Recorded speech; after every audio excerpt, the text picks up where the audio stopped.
Hello and welcome to my presentation on N-ball. I will be conducting a performance analysis consisting of an introduction on the physical demands of N-ball, followed by a game day nutritional rundown, and then a notational analysis, which would also include a coaching intervention. N-ball is an invasion game, and therefore to really comprehend what kind of intensity the game is played at and other attributes, I decided to compare it to other invasion games, which include handball, American football, and basketball. Using the data that we collected during an N-ball practice, I was able to gather that the total distance covered by an individual player during the N-ball game was 4,300 meters, and that individual reached a max velocity of 7.1 meters per second. Now, a receiver or a DB in American football covers a distance of roughly 2,000 meters during a game, and in basketball that's 4,000 meters, and in handball 1,800 meters. And in handball we also have the data of a player roughly reaching max velocities of 5 meters per second. Now, concluding is that N-ball is in fact a high intensity sport, similarly to basketball, American football, and handball. Now, because N-ball is a high intensity sport, we needed to create a nutritional plan which allows that athlete to be fully fit and fully energized to perform at his highest level. Now, a quick comment on the day before. The athlete should try and hydrate as much as possible, meaning drink as much water as possible, and optimally eat more carbohydrates, although carbohydrate loading is not really necessary since it is not really an endurance sport which will take more than 2-3 hours. A brief insight into the athlete himself. He is 21 years old, weighs 83 kilograms, is 1.87 meters tall, and has a BMI of 24, which is excellent, and it indicates that he's a healthy individual. On top of that, he does not have any food allergies that had to be respected.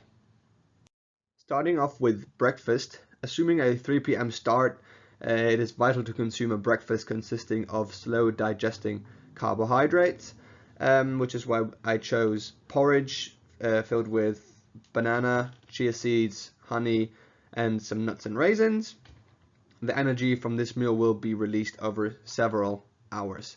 Now, with that, it is advisable to drink around 1 or 2 liters of water between breakfast and the game start, which is why I gave him 750 ml to drink during breakfast and maybe in the hour or so following it. Now, leading up to the game itself, a further substantial meal should be consumed around 3 hours from the game, which is why I indicated 12 p.m. And this meal should be light, so there's not too much strain and energy consumption wasted in the digestive process. I chose just some pasta with chicken, so the glycogen stores are refilled, and also the muscles get more protein for optimal energy reserves. Now, as a side, I told him to drink tonic water, since this will help with any cramps that may occur during the game, and on top of that, 500 ml of water to stay hydrated and to be fully hydrated before the match starts. About half an hour to an hour before game time is an optimal time to implement the next stage of the nutritional plan, and so by now the athlete does not really need to actively be drinking water unless he's thirsty. However, it's an optimal time to fill up the glycogen stores with something very light, such as rice cakes, which do not waste a lot of energy to digest since they are very light. I actively decided against energy drinks or anything similar, such as pre-workout powder, as it can have a negative effect on coordination. And historically speaking, this athlete has not responded well to that kind of intake. Now, during the physical activity, especially high intensity activity, as we have determined an NBOL is, urine production is shut down, which is why water should really only be, or fluids should really only be drunk if needed, meaning that if the athlete is thirsty. Therefore, I decided for him to drink a Powerade, which is filled with electrolytes, in case since he will be sweating and losing minerals, and that can help to replenish if he does end up drinking anything. At halftime, I decided to allow him to eat some orange slices, just to get the blood sugar up and energize him without drinking something like an energy drink again.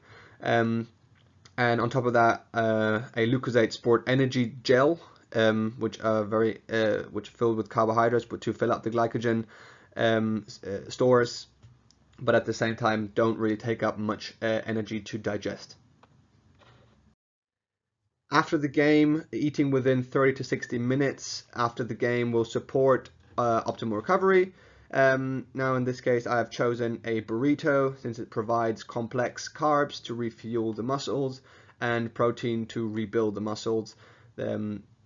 Now I've chosen to fill the burrito with brown rice, a mix of vegetables, beans, boiled egg, and then as the main protein intake, sirloin beef. I've chosen against or I've minimized any higher fat add-ons such as guacamole, sour cream, or cheese, since high fat foods will slow the recovery process. As the last meal, which will be around 8 p.m., this meal should still remain high in carbohydrates, which is why I have chosen the sweet potatoes and a relatively big portion of it to continue the recovery process.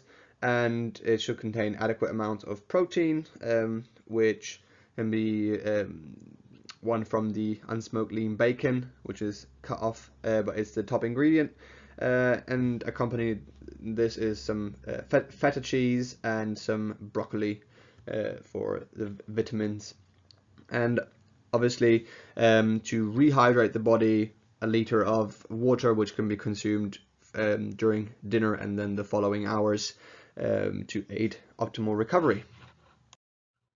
Finishing off, a quick look at the macronutrient analysis shows that the whole diet consists of roughly 57% carbs, 23% protein, and 20% fat, which is a good diet for this very, very active day. The athlete needs the carbs to supply his energy demand, and the protein to rebuild the muscle, and so an overall very balanced nutrition intake. A brief look at the mineral intake shows that there are no real deficiencies anywhere. However, there are some minerals taken in the upper limit, such as magnesium. However, that can be explained since it's through the added magnesium tablet which the athlete took due to or to proactively fight against any cramps which could occur during the performance. Similarly with the vitamins, there are no deficiencies, and overall the targets are being hit, which is an indication for a well-rounded diet and a well-structured nutrient plan. Moving on to the notational analysis. After watching the practice footage, I decided to focus on turnovers, and after analyzing the footage, I found that in all three games there were 9 turnovers, which led more often than not to a score. which can also be seen on the graph to the right, which indicates a roughly 65% success rate of a score after a turnover, which led me to the conclusion that if we could improve the success rate of these turnovers, or improve the number of turnovers that that the athletes could generate, then that could have tremendous impact on their success as a team. Next, I decided to explore what caused the turnovers, so what kind of action. And the possible options were a long pass, a medium pass, and a short pass or a run. A long pass was defined as anything over 10 meters, medium pass was 5 to 10, and a short pass consisted of a pass from 0 to 5.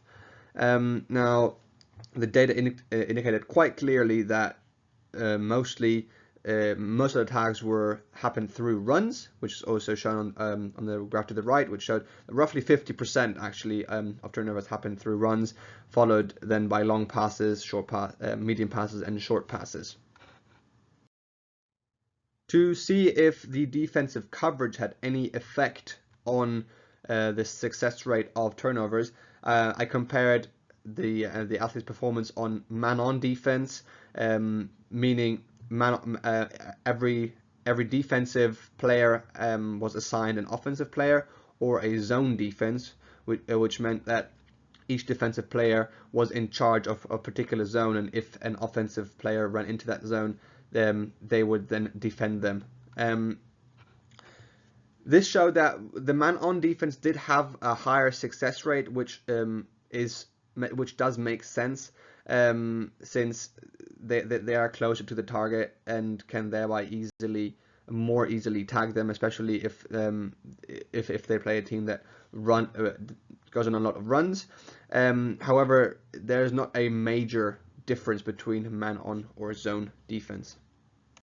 The coaching intervention aimed at incentivizing turnovers, and tried to achieve that by changing the score system. Now, a normal score was still worth 1 point. However, now a tag was also worth 1 point, and an interception was worth 2 points. Now, the idea behind this was to give the players more of a reason to play active defense and to go for maybe riskier plays, because looking at the game as a whole, if they could translate that attitude and that type of gameplay to a normal game of endball, that may result in more turnovers. Looking at what kind of effect the intervention had, you can compare the data from the pre-intervention to the post-intervention, and when doing so, we can see that after the intervention there were an incredible increase of 100% in turnovers. So the average of the pre-intervention games was 9 per game, and post-intervention, the athletes, or the team that I analyzed, managed to get 18 turnovers in a single game.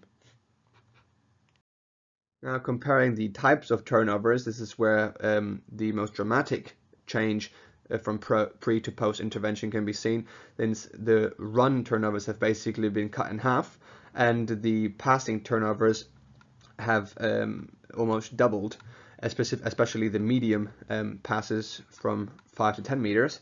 This can be explained through the change in scores, as tags are worth a point, so offensive players may have taken less risk of giving away a simple point, and rather have gone for a pass, since it is more unlikely that someone on the defense would catch an interception.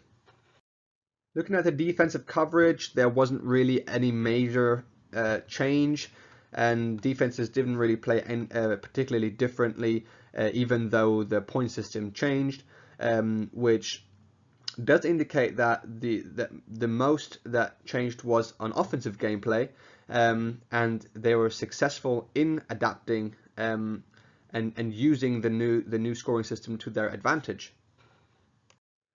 Some further game adaptations, which could be seen when analyzing the film, which don't necessarily show up on the data, was that players used dribbling a lot more, since they're not in contact with the ball when dribbling, and therefore use that tactic to work around defenders. Also, you could see the tiki-taka, which is more famous in soccer. However, they use this similar kind of technique to be in contact with the ball for less time, and therefore not risk being tagged and given up a point. Also, the entire game was a lot faster pace, and a lot more passes were completed. So in a sense, this adaptation, this intervention did not only increase the amount of turnovers by incentivizing it, but as a side, it also increased the passes. So there are two, basically, with this one simple intervention, we managed to allow them to work on multiple different aspects of the game. At this point, I'd like to thank you for your attention, and I hope you enjoyed.